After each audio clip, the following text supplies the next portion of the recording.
Há centenas, talvez milhares de anos, as pessoas olham para o céu e veem objetos brilhantes e velozes que desafiam qualquer explicação. Ocasionalmente, esses objetos caem na Terra. Ouviram uma explosão. Alguma coisa aconteceu aqui. Uma bola de fogo. Esferas de luz. Segundo relatórios da inteligência mexicana, 2 supostos incidentes de OVNIs, semelhantes em natureza, mas separados por 33 anos, ocorreram em locais remotos do México. Os 2 lugares foram isolados e vasculhados pelos militares, que negaram qualquer ocorrência incomum. E o mais intrigante é que a evidência dos OVNIs ainda estaria nos 2 locais. Achou? Sim, está aqui. Ah, não pode ser. A prova de que algo aconteceu aqui. É o que os ufólogos querem. Existe explicação racional? Ou esses locais poderiam conter a chave para desvendar o mistério dos OVNIs? Algumas pessoas têm muito medo de falar desse caso. De relatos sobre uma bola de fogo caindo na Terra, Bolas de luz estranhas bateram nos galhos das árvores e causaram um incêndio. ao rastreio de um suposto OVNI caído, Descobrimos destroços de um avião que bateu num OVNI. a análise da evidência de um local de queda real Tivemos contato extraterrestre. e experimentos científicos para separar o fato da ficção. É muita corrente e mataria na hora. Você irá assistir ao caso 74012. Queda e resgate de um OVNI.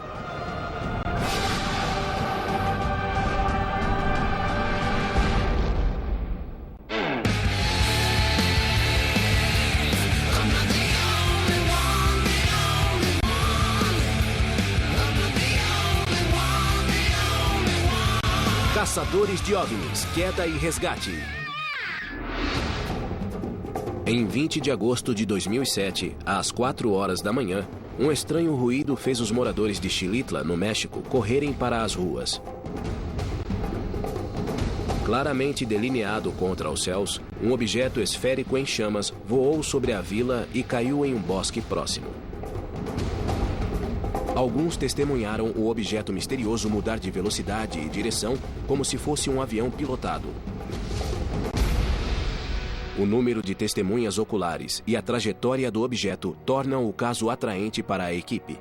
O interessante é que esse evento de 2007 em Xilitla se assemelha à queda de um OVNI em 1974 perto de Coyame, 1.100 quilômetros a noroeste. Como em Xilitla, o objeto desconhecido de Coyame estaria viajando sob controle inteligente a velocidades supersônicas, até colidir com um pequeno avião civil. Ambas as naves caíram no deserto. Hoje, o suposto local da queda é conhecido como a Roswell do México. Sede da equipe. Recebemos um e-mail fenomenal de Victor Camacho, um dos maiores repórteres do México. Somos os primeiros investigadores de um caso recente. Uma bola de fogo saiu de um OVNI, como dizem os moradores da vila, bateu em umas árvores e pode ter deixado destroços.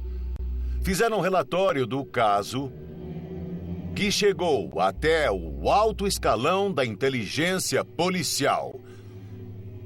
Temos a chance de entrevistar o oficial da inteligência da Polícia Central do México, que levou o relatório até o Pentágono mexicano. Parece que a gente tem uma aventura nas mãos. Temos. A pessoa que nos pôs em contato com ele é Ruben Uriarte. Ruben é especialista no modo como esses casos são acobertados. Há uma ligação entre o caso de Xilitla e o grande caso de Ruben, a Roswell, do México. Há uma possível colisão entre um OVNI e um pequeno avião. Ruben acha que encontrou o local da queda e pode nos levar até lá. Olha, se há uma suposta colisão de um OVNI com um avião particular, podemos achar peças ou até artefatos do avião ou do objeto não identificado. Estes são 2 casos fantásticos. Quero que vocês preparem o equipamento. Vamos investigar este caso. Xilitla, no México, é uma cidade nas montanhas a 220 quilômetros da Cidade do México e a 140 quilômetros do Golfo do México. No caminho, a equipe encontra Ruben Uriarte, especialista em casos de OVNIs no México e no sudoeste americano. Nesta área aqui, vários OVNIs foram vistos ao longo dos anos. O pesquisador de OVNIs Ronnie Million acompanha a equipe. Às 4 horas da manhã, uma bola de fogo amarelo avermelhada de cerca de 2 metros de diâmetro veio voando do oeste e caiu em um bosque de limoeiros e cafezais. Testemunhas chamaram a polícia e às 4:30 da manhã, toda a área estava isolada. Os policiais juraram segredo, mas um oficial da inteligência que investigou o caso agora quer falar sobre o incidente. Victor, estamos falando de uma coisa muito séria. Estamos. E ele não pode ser visto em público? Olha, ele prefere não ser visto em público. Victor Camacho é locutor e pesquisador de OVNIs. Ele e Ruben Uriarte garantiram o anonimato do oficial. Devido à natureza delicada de seu testemunho, o policial da inteligência insistiu para que seu rosto fosse disfarçado eletronicamente e a entrevista fosse feita em um canavial remoto, longe de observadores. Então você recebeu o relatório inicial, é verdade? É. O que aconteceu após receber o relatório inicial? Recebi o relatório no dia 19 de agosto. Objetos não identificados haviam caído. Havia relatórios anteriores sobre bolas de fogo nesta área. Fogo? Bolas Você de disse fogo. bolas de fogo? Bolas de fogo não são incomuns nesta parte do mundo. Em 8 de fevereiro de 1969, uma bola de fogo branco-azulada riscou os céus e pousou perto de Pueblo de Allende. A queda de um meteorito deixa uma cratera, mas as testemunhas afirmam que nenhuma cratera ou detrito foi deixado. Os meteoritos também caem direto na Terra, não mudam o curso, não fazem zigue-zague, e a polícia não isola a área em seguida. Após entregar os relatórios, o que aconteceu?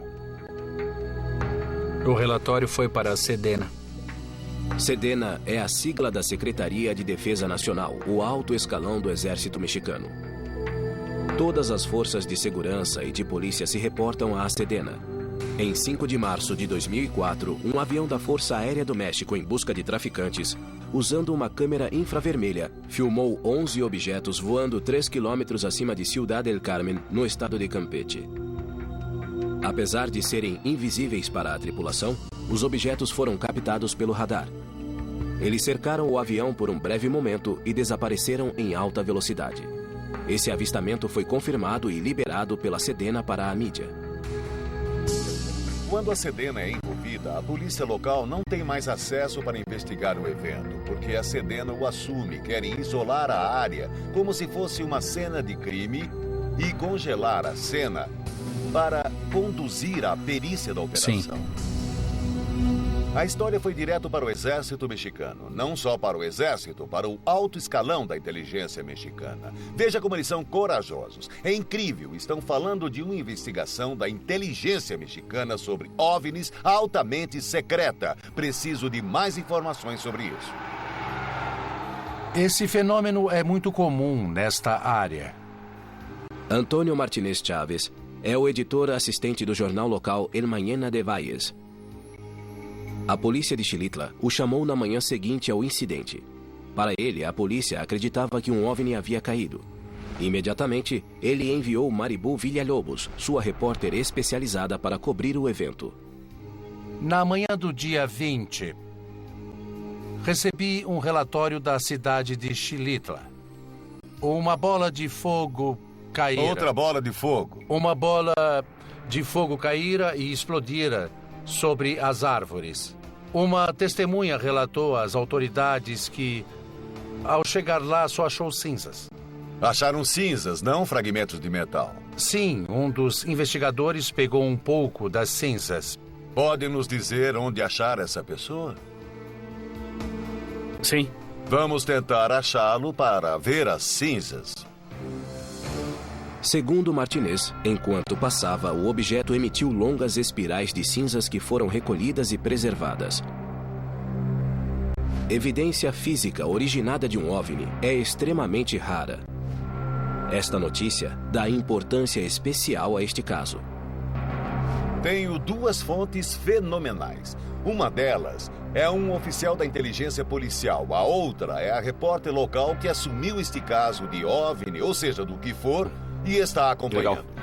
A repórter indicou as testemunhas. Pat, é com você. Procure as testemunhas. Já temos os nomes, entrevistas e volte com a história. Tá. Ronnie, a repórter disse que houve destroços reais do impacto do objeto. Sei. Recolha e analise Com certeza. essa evidência. Este é um caso incrível da queda de uma bola de fogo. O Ronnie vai ver o local do impacto e eu entrevisto as testemunhas. Os depoimentos levarão a equipe a alguma evidência física? Cinzas. As cinzas. Em 20 de agosto de 2007, uma bola de fogo amarelo-avermelhada teria feito manobras impossíveis nos céus e caído em Xilitla, no México. A equipe viajou até a cidadezinha para visitar o local do impacto. Este caso é surpreendente, a queda de uma bola de fogo. O Ronnie vai ver o local da queda enquanto eu entrevisto as testemunhas. Ruben, estas pessoas moram aqui em frente. Eu quero saber se viram alguma coisa. Pode deixar. Infelizmente, eu só falo 2 palavras de espanhol. Sei. Você pode me ajudar? Tudo bem. Ele viu a coisa? Ali. Viu acima das árvores. Donde, senhor? E ele estava aqui? Donde? Sim. Joaquim Castillo Rubio mora em frente ao lugar onde o objeto caiu. Então me diga, de que direção ele veio? Veio daquela direção para este lado de cá. Bateu nos galhos das árvores e causou um incêndio. Segundo Rubio, o objeto tinha cerca de 2 metros de diâmetro e estava envolto em chamas. Sim, senti medo quando vi. Foi muito incomum para mim. Muito estranho ver aquilo. Mas Rubio não é a única testemunha. Pat entrevista Satarina Gonçalves, que teve uma visão melhor do incidente. Olhei para cima e vi uma bola de fogo. Parecia haver algumas chamas saindo. Então eu me virei e chamei meu marido, que ligou para a emergência. A polícia começou a chegar. Disseram que os rádios estavam desligados. Os rádios dos policiais não funcionavam. O rádio da polícia não funcionava. Ficaram sem comunicação por cerca de 20 minutos. Entre 4h30 e 4h50 da manhã, 30 minutos após a queda, a área toda ficou sem comunicação por rádio e sem energia. Nem os rádios movidos à bateria das viaturas tiveram condições de receber ou transmitir sinal. O que aconteceu foi que o teto começou a vibrar e eu ouvi um barulho muito estranho. Já sentiu esse tipo de tremor antes? Não. Que som fazia?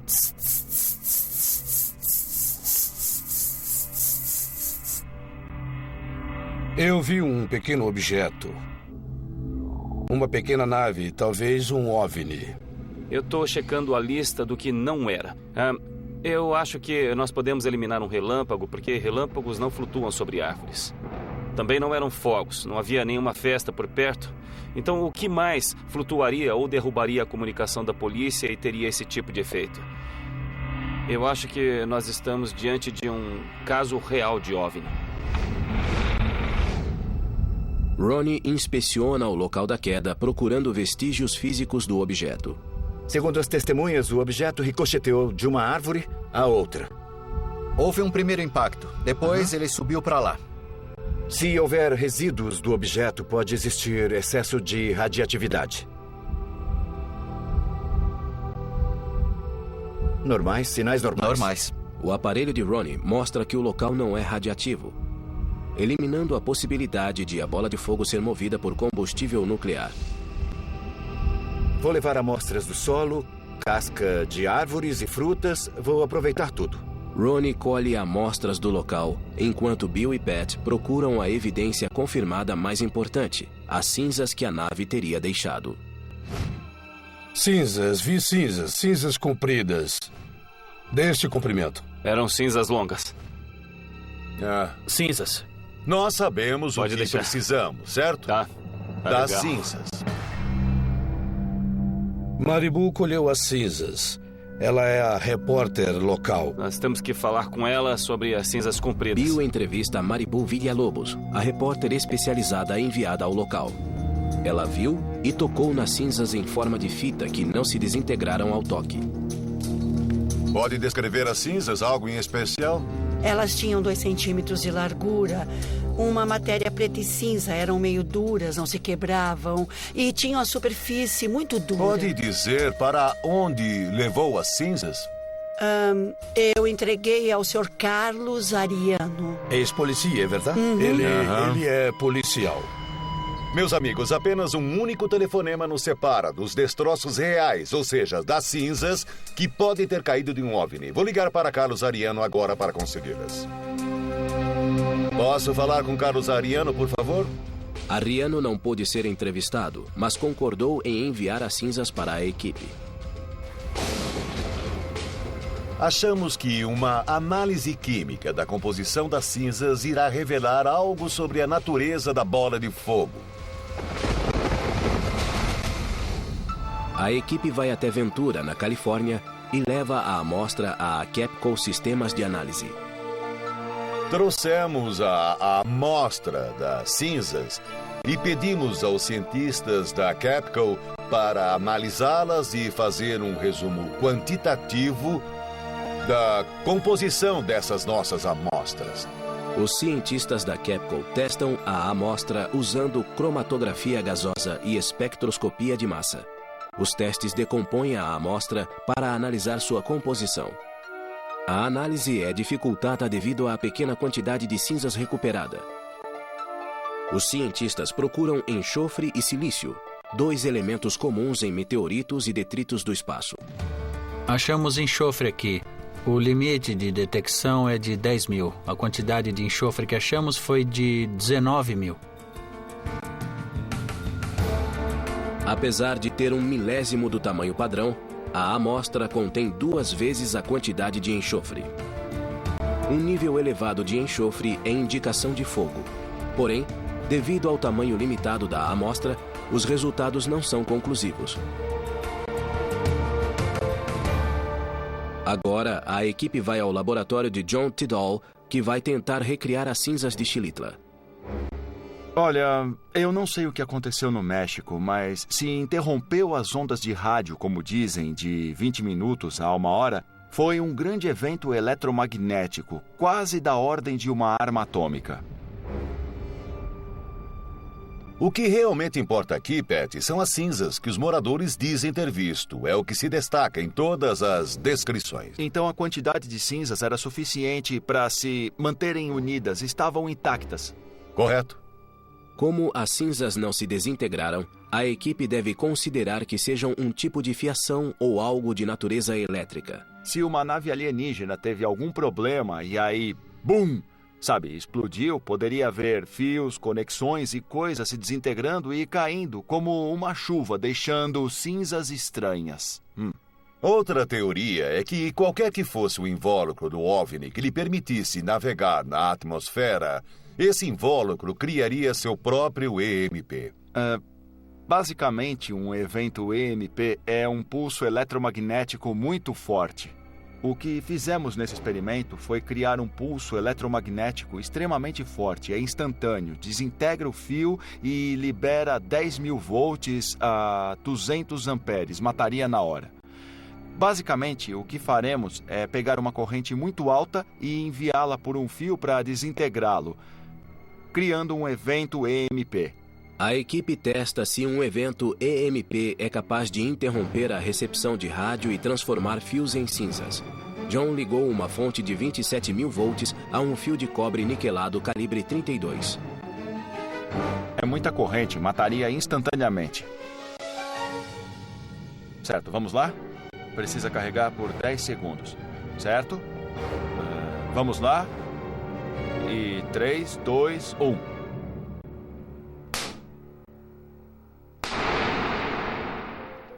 O que acha disso, Bill? Nossa, tô vendo. É um fio longo de cinzas, com certeza. O cobre e o níquel do fio foram vaporizados. Além do claro sinal térmico e eletromagnético, aconteceu alguma outra coisa aqui. Quando começamos a investigação e as entrevistas, ninguém sabia o que poderia causar esses fios de cinzas. Era um grande mistério. A polícia não sabia, conforme relatou. O oficial da inteligência disse não saber, mas agora, pelo menos temos uma explicação plausível para o que pode ter causado as cinzas e pode ser um caso de OVNI. Então, acho que devemos trabalhar neste caso, de modo talvez a achar mais informação. A equipe teria achado o local. Eu acho que é por aqui. Da Roswell mexicana? Achou? Sim, é aqui! Ah, não pode ser. Enquanto a equipe da revista UFO pesquisa o caso da suposta queda de um OVNI em Xilitla, no México, percebe semelhanças com outro caso de 1974. Coyame, 1.100 quilômetros ao norte, foi palco de um caso tão intrigante que ficou conhecido como a Roswell do México. Há um elo entre 1974 e 2007. Em 1974, o OVNI caiu sobre Coyame. Em 2007, um OVNI jogou uma bola de fogo sobre a vila de Xilitla. Nos dois casos, a polícia e o exército encobriram o incidente. Vamos achar os destroços em Coyame e o elo entre Xilitla e a Roswell mexicana. O especialista em OVNIs Ruben Uriarte dá à equipe a melhor pista deste caso. Dos dois lugares que vamos visitar, um é um campo de destroços de um pequeno avião que caiu no deserto aqui perto. Encontramos uma ótima pista. Ruben Uriarte achou o local onde o avião caiu no deserto de Coyame. Podemos achar evidência de contato com OVNIs ou, quem sabe, achar um pedaço do próprio OVNI. Coyame é uma cidadezinha com cerca de 30 mil pessoas a 200 quilômetros do Golfo do México e a 60 quilômetros da fronteira com o Texas.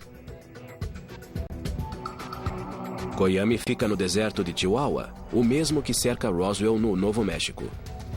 Estamos a caminho de Coyame agora para ver o local da queda do OVNI. Às 22 horas de 25 de agosto de 1974, bases estratégicas de defesa em todo o Texas teriam sido postas em alto alerta quando o radar detectou uma nave não identificada. Particularmente alarmante era a velocidade em que o objeto estaria viajando. Ele foi detectado a 4.000 km por hora. Um avião comercial comum atinge de 800 a 970 km por hora. A velocidade máxima de um caça F-15, um dos jatos mais rápidos, é Mach 2.5, ou cerca de 2.200 km por hora. O objeto foi rastreado no Golfo do México em direção à fronteira sul dos Estados Unidos. De repente, o objeto vira 90 graus à esquerda e começa a acompanhar a costa do Texas. Ao mesmo tempo, sem saber que algo incomum estava acontecendo nos céus, um pequeno avião civil decola de El Paso, em direção à cidade do México. O tempo estava perfeito. Não havia razão para esperar que o voo não corresse normalmente.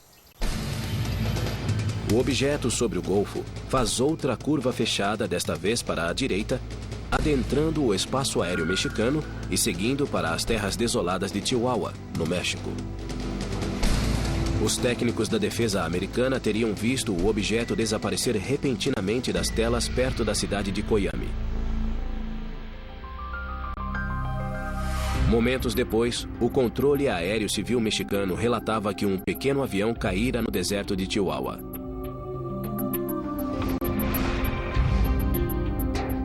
Falei com alguns moradores. A trajetória do OVNI viria do sul, onde fica Brownsville, no Texas. Teria subido e seguido para noroeste, para aquele pico ali. O local do impacto é do outro lado? Do outro lado da montanha.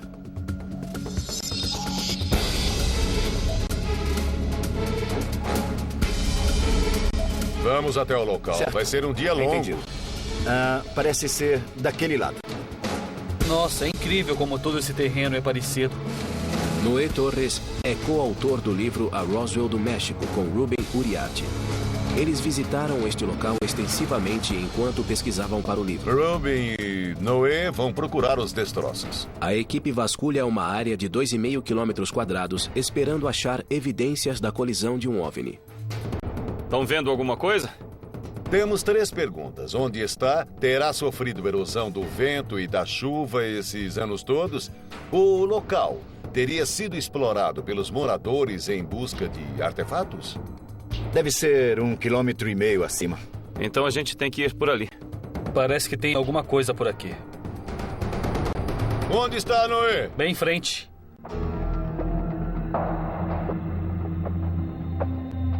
Tem coisas por toda parte. Vejam!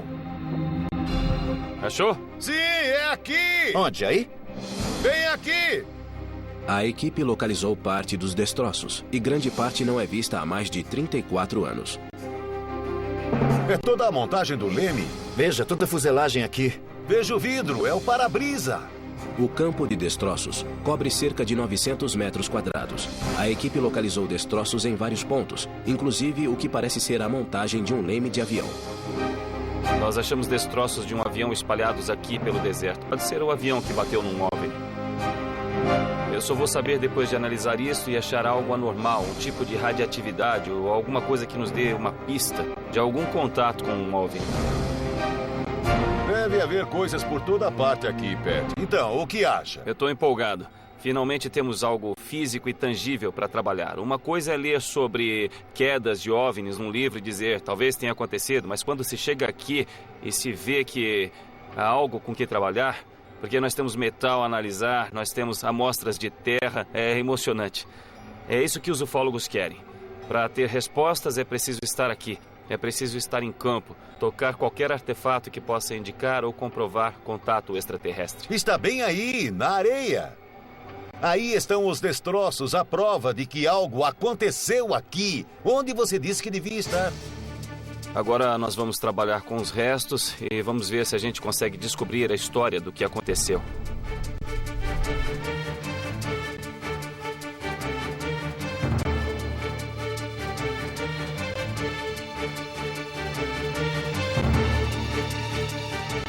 A queda ocorreu há mais de 3 décadas, certo? Isso.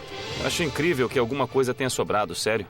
Eu penso que este lugar foi deixado bem limpo pelo grupo que o varreu, talvez o exército mexicano há 33 anos, ou o exército americano. Não sabemos. O lugar foi bem varrido, mas achamos peças suficientes para identificar. Tem uma peça bem interessante aqui, pessoal. Parece parte da hidráulica do avião. Vamos ver. Isto aqui é um conector hidráulico. Há um tubo entrando aqui, certo? Depois há vários parafusos de pressão. Achamos um pedaço da seção da cauda, o filtro de combustível, vários tubos hidráulicos, para-brisas. Não é um veículo automotivo nem uma motocicleta, é um avião. O desafio é analisar o que estes restos dizem sobre o que bateu no avião. Nós sabemos que há destroços de avião, vemos o para-brisa, partes de avião, alumínio derretido... Mas nenhum OVNI. Não diz nada sobre um OVNI. No caso de Roswell, vários fazendeiros e militares descreveram o que viram. O problema neste caso específico é que temos evidência física, mas não temos com quem conversar. Não há testemunhas militares se apresentando. Não parece haver fazendeiros aqui para nos contar o que viram. Esse é o problema. Pode ter sido um incidente com um OVNI, mas precisamos de pistas mais sólidas para conseguir resolver este caso. Vamos ver isso.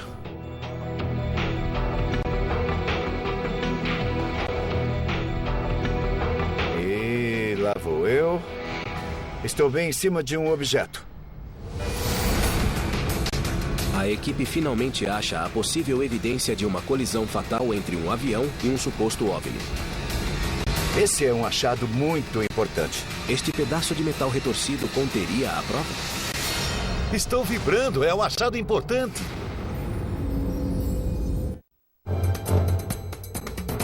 Vasculhando o deserto perto de Coyame, no México. Achou? Sim, está aqui! A equipe pode ter descoberto o campo de destroços criado em 1974 pela colisão de um avião civil e um possível OVNI. E aí, Ronnie, achou alguma coisa? Esse é um achado muito importante. Usando um detector de metais, Ronnie achou um vestígio que parece metal derretido, sem forma reconhecível. Pode ser o resultado de 2 metais fundidos em um. De repente, Nós passamos de um acidente teórico ao trabalho com restos físicos que agora podemos analisar. Este pedaço em si pode ser um exemplo da teoria da transferência. Na teoria da troca de Locard, dois elementos metálicos colidem, derretem e se fundem. Segundo o princípio de troca de Locard, sempre que dois objetos entram em contato, ocorrerá uma transferência de material. É possível que a força da colisão entre as duas naves, aliada a forças desconhecidas em torno do objeto, tenha criado uma explosão tão quente que o metal do avião tenha se fundido ao material do OVNI? Não consigo classificá-lo com discriminador. Ele está entre zinco e cobre. Não dá uma indicação do que realmente ele é. Pode haver outros elementos misturados aqui. É muito importante levar e fazer uma análise metálica. O metal derreteu com o calor cinético do impacto com o OVNI? O metal derreteu porque o avião bateu na montanha, quicou e explodiu? São coisas que não sabemos e não podemos responder aqui. O que me fascina é que este lugar é muito perto da zona de silêncio, que faz fronteira com esta área. E a nave estranha envolvida no incidente de 1974 sobrevoou parte da zona de silêncio.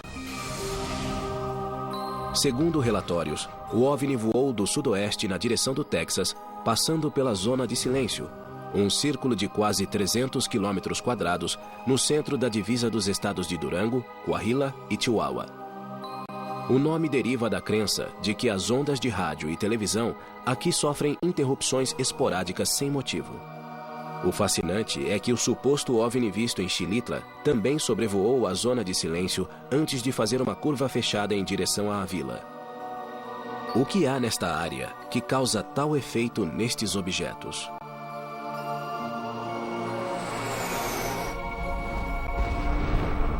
É famosa pelas atividades normais, avistamentos e aparições de OVNIs. É considerada o Triângulo das Bermudas do México. A zona tem uma longa história de anomalias físicas e magnéticas.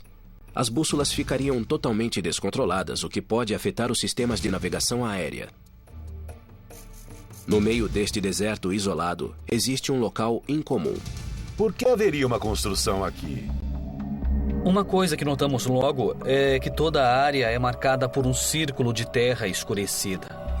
A área é marcada por um círculo de terra escurecida de cerca de 6 metros de diâmetro. Este é o grande lance? Cuidado, não chegue perto ainda. Não sei o que é isso. Parece um buraco. Só sei que esta terra é suspeita. Pessoal, olha, com todo respeito, o buraco não me parece tão misterioso. Eu sei disso, eu detesto estragar a festa de vocês, mas tá parecendo que alguém cavou um poço ou uma vala para queimar o lixo. Nada mais que isso. Embora todos se conheçam nesta pequena comunidade e estejam sempre atentos a tudo, ninguém conseguiu explicar como este poço apareceu, qual foi sua origem ou para que pode ter sido usado. É um mistério total para todos aqui. Outra parte do mistério é que os moradores disseram que o exército avisou especificamente para ficarem longe da área demarcada por esta cerca. Para ficarem longe e não tocarem nela. A região cercada em torno do poço tem área de cerca de 370 metros quadrados. Não se sabe por que este local remoto, a 8 quilômetros de Coiame, estaria cercado. A equipe divide a área em quadrantes e procura sinais de destroços. É uma tampa. Parece um tambor de 200 Isso litros, me parece algo uma assim. pista. E estou notando que outros pedaços têm um recorte como este. Se o exército enviou uma expedição para cá, teria trazido o próprio combustível. Não há postos de gasolina aqui perto. Achamos correntes de um possível mecanismo de perfuração. Achamos peças de solda e também achamos tambores de gasolina. Alguém transportou gasolina, petróleo ou material explosivo para este local. Seria possível que, como no caso de 2007 em Xilitla, o exército mexicano fosse chamado imediatamente para coletar e destruir toda e qualquer evidência do incidente?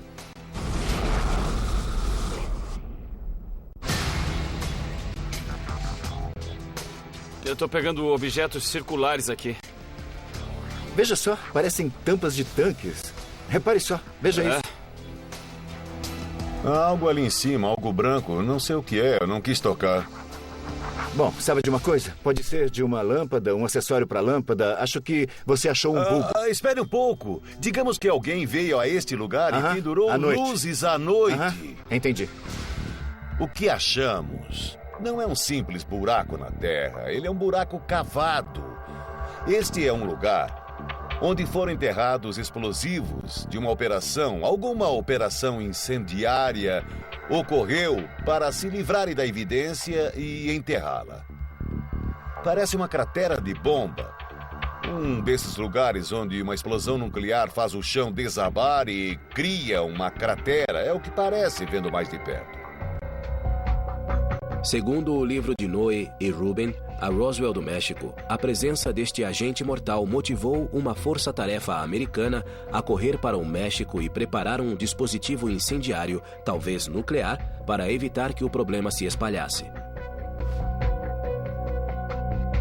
Os Estados Unidos já tinham armas nucleares portáteis nos anos 70. A mala nuclear W-54 tinha energia de 1 a 10 quilotons. Essa pequena explosão pode ter servido para eliminar um agente biológico letal.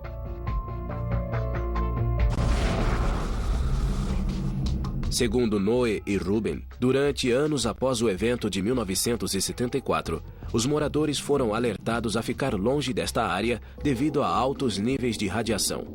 O que houve aqui exatamente? Vou varrer bem devagar. Ronnie testa a radioatividade do poço usando um contador Geiger.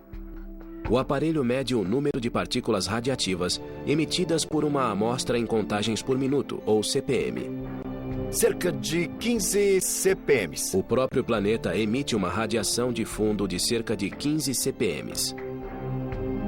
Não há sinal de radioatividade. Parece que o local está radiativamente morto. Quer dizer, é normal. Ouviu? Espere um pouco. Espere. Isso aumentou rápido. Espere. O nível de radiação pulou para mais de 100 contagens por minuto, 8 vezes o nível normal, indicando material radiativo na vizinhança imediata. Eu ainda tenho dúvidas sobre a origem deste buraco, mas eu admito que é incomum.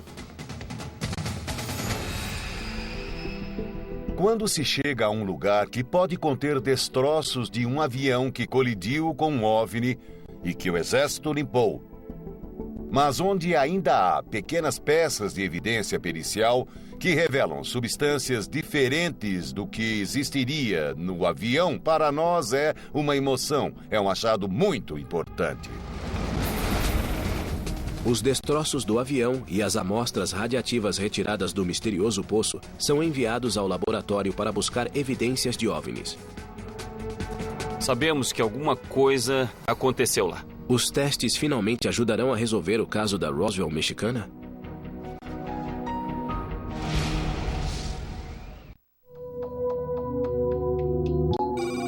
A equipe reuniu amostras de uma suposta queda de OVNI perto de Coyame, no México.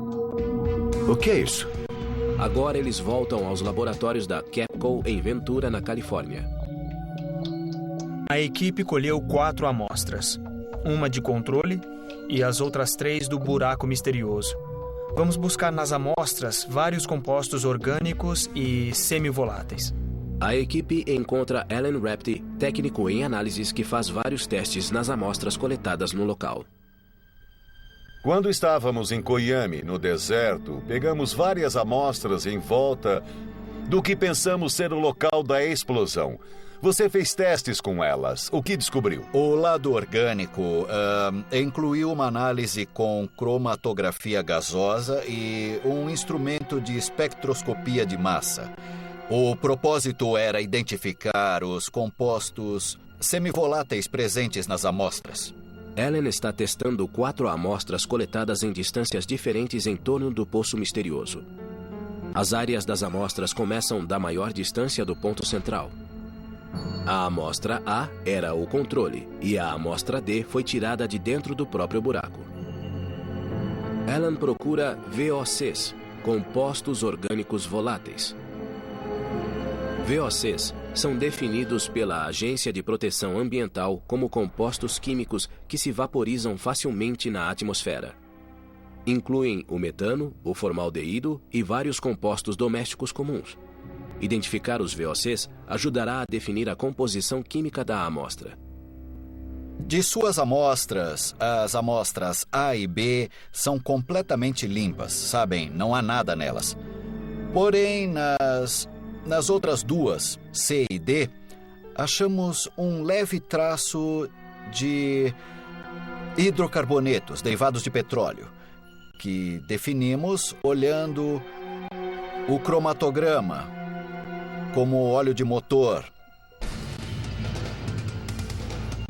Novamente, não é muito, mas é o bastante para mostrar resultados positivos.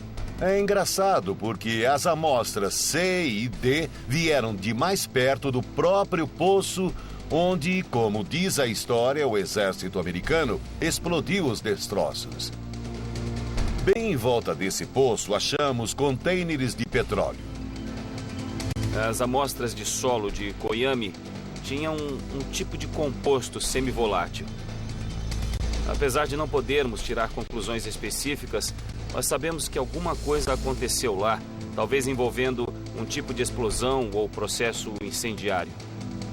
Tudo isso sustenta a possibilidade de ter havido alguma atividade militar lá, portanto, algum tipo de acobertamento. É quase como se houvesse petróleo guardado ali, que vazou, evaporou ou explodiu, não sabemos. Há um elo entre os dois casos. A queda em Koyami e o evento em Xilitla. O que mostram os testes, Jeff? Os testes mostram que uma substância derivada de petróleo ou benzeno estava mais concentrada numa área específica, aquela da amostra D. Então, o buraco tinha a maior concentração de subprodutos de petróleo. No próprio buraco, notei que a terra estava escura. É quase como se o material no buraco expelisse algo escuro para o solo. Quanto mais perto do topo, mais clara era a terra. Parece até uma explosão, pelo que eu vi. Foi o que me pareceu. Pode ter envolvido voláteis ou semivoláteis. Detectamos vestígios lá. Pode ter afetado o solo termicamente ou adicionado algo quimicamente na explosão. Seria consistente com a ideia de que o material expelido ficou na superfície, bem longe do buraco, mas uma parte acabou ficando nas paredes internas. Certo, podemos debater Koyami infinitamente até encontrar mais dados. Sabemos que há fumaça, temos de achar o fogo. Vamos nos concentrar em Xilitla, que é um caso atual, certo? Foi em abril de 2007. Conseguimos pegar uma pequena amostra da cinza que resultou da bola de fogo. Por que não trazer mais amostras? Por que uma quantidade tão pequena? Os moradores coletaram uma grande quantidade de amostras. A polícia chegou e confiscou tudo, exceto uma pequena quantidade que pudemos trazer para o país. O fato das autoridades mexicanas terem confiscado esse material, o que isso quer dizer? Agora está entendendo o que quero dizer. O que temos é, primeiro, por que as autoridades mexicanas teriam alta prioridade em ir até lá imediatamente, pegar a evidência e partir? Por que fomos seguidos pela polícia e pelo exército quando fomos ao local? Isso é evidência de algo. Ao recolher cinzas do incidente de Xilitla em 2007 e achar uma área de terra escura perto da Roswell mexicana, a equipe teve uma visão de uma das áreas mais ativas do mundo em relatos de OVNIs. Embora as amostras sejam inconclusivas, o número de avistamentos e a reação do governo aos eventos mostram que pode haver mais coisas acontecendo no México do que o público pode saber.